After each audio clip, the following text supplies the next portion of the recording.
Liberation Day. কেউ বুনো ওল তো কেউ বাঘ হাতে তুল, এক দিলও ছাড় দিতে রাজি নন কেউই। কার ঘাড়ে বন্দুক রেখে কাকে তাক করছে ট্রাম্প? চীন মার্কিন বাণিজ্য উত্তেজনা ফের তুঙ্গে। যুক্তরাষ্ট্রের প্রেসিডেন্ট পদে ফিরে আসার পর থেকেই একের পর এক ডোনাল্ড ট্রাম্প তার কর্মকাণ্ড দিয়ে থাকেন আলোচনার শীর্ষে। এবার সব মাত্রাকে ছাড়িয়ে ট্রাম্প হুমকি দিয়েছেন পারমাণবিক শক্তিধর দেশ চীনকে। তিনি বলেন, চীন যদি তাদের পাল্টা শুল্ক আরোপের সিদ্ধান্ত প্রত্যাহার না করে তবে আমদানি পণ্যে আরোপ হবে অতিরিক্ত বিশাল শুল্ক। ওয়াশিংটন শুরু করতে যাচ্ছে নতুন এক কৌশল, আর পুরো বিশ্ব তাকিয়ে আছে চায়না আমেরিকার দুই শক্তিশালী দেশের এই বাণিজ্যিক দ্বন্দ্বের পরিণতির দিকে।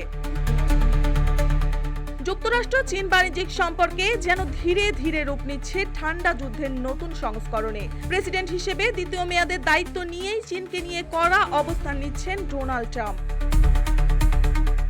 সম্প্রতি নিজের টুইটার সোশ্যাল পোস্টে ট্রাম্প হুঁশিয়ারি দিয়ে বলেন, চীন যদি তাদের 34% প্রতিশোধমূলক শুল্ক 8 এপ্রিলের মধ্যে প্রত্যাহার না করে তবে 9 এপ্রিল থেকে চীনা পণ্যের ওপর আরোপ হবে অতিরিক্ত 50% শুল্ক।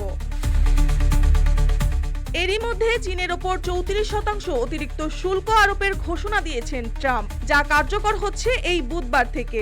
হোয়াইট হাউস জানিয়েছেন, সব মিলিয়ে চলতি বছর চীনা পণ্যের ওপর মোট অতিরিক্ত শুল্কের হার দাঁড়াতে পারে 104% পর্যন্ত। এদিকে বসে নেই বেইজিংও। এবার আমেরিকার গুরুত্বপূর্ণ খনিজ পদার্থের সরবরাহ বন্ধ করে দিয়েছে চীন এবং পাল্টা ব্যবস্থা হিসেবে 10 এপ্রিল থেকে কার্যকর করতে যাচ্ছে সমপরিমাণ শুল্ক আরোপ। একই সঙ্গে বিরল মাটি জাতীয় উৎপাদনের রপ্তানিতে এনেছে কঠোর নিয়ন্ত্রণ। ট্রাম্প বলেছেন, চীনের দীর্ঘদিনের আর্থিক শুল্ক ও অবৈধ ভর্তুকি বিশ্ব বাণিজ্যের বিশৃঙ্খলা তৈরি করেছে। এমনকি ফেন্টালাইন জাতীয় মাদকের সরবরাহে চীনের ভূমিকার অভিযোগ এনে তিনি আরোপ করেছেন আরও 20% শুল্ক। বিশেষজ্ঞরা বলছে, এমন শুল্ক যুদ্ধ শুধু দুই দেশের মধ্যেই সীমাবদ্ধ থাকবে না, এর প্রভাব পড়বে গোটা বৈশ্বিক অর্থনীতিতে।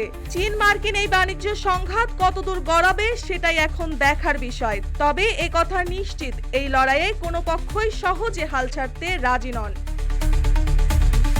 মার্জিয়া মৌ, রূপালী বাংলাদেশ।